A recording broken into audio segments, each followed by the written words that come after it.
Hello mga kahigala, maayong hapon, maayong gabi sa tanan. Mag-prepare ta karon og sudan na to kay manihapon na sabtan no. Ang akong gi-prepare karon kay miswa plus pichay o plus sani tinapa. Tinapa. So wa pa mo ka-try ani nga sudan no. Tama na mo sa miswa plus tinapa no. Butangi po na ninyo og pichay aron na ay sustansya dili kay magluto-luto walay sustansya charis nga saba man si Madam Bertod.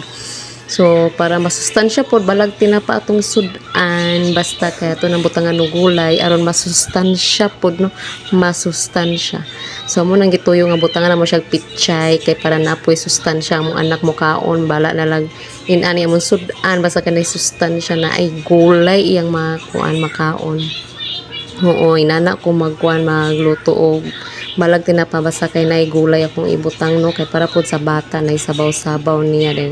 Mukaon na siya gulay kay ako man siyang isagol sa rice. Ako na siyang pisaon gyud ayo ang gulay baskig.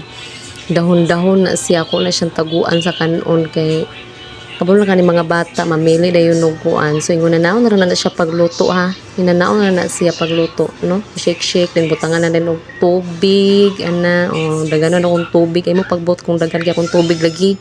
Kay kanang tubig ako nang gituyo kay ron dagan kay sabaw nga mahigop sa kong anak o mahigop sa kong bana o mahigop pod na ako no dagan kay sabaw.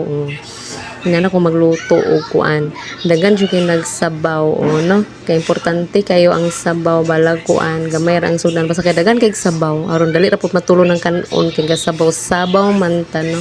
So mao na no gilono din ako miswa na gilono din ako perfect combination jud kayo ang tinapa og miswa nga atong kuan plus pichay. I-try na ninyo mga kaygala kay super yummy yung kay na siya nilutuan. Taro nga lang po ninyo pagtimpla ka ng lami ha. Kanang igo-igo na po ng asin, bitsin o di ba? Butangan ako pichay o lami na kay na siya butangan og pichay masustansya na siya kay nanay gulay no.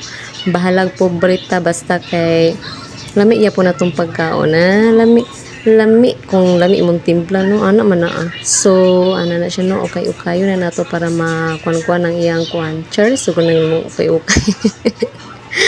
Ay, nako, that's life. Everything is fine. So, nabutan ako asin nga perti kadaghan. Ang lasa ani mura na siya kuan. Mura na siya. So, mauna na siya no. Hapit na maluto. Hapit na siya maluto. Mga una din taon. Nagbutang pa ko og bitsin. Di ay mo kalimot. Magpares yun siyang asin o ang bitsin. Pero ayaw pala biig ang bitsin. Kaya makabungaw daw. Makabungaw sa katinood. Okay, bye mga kaygala. Bye.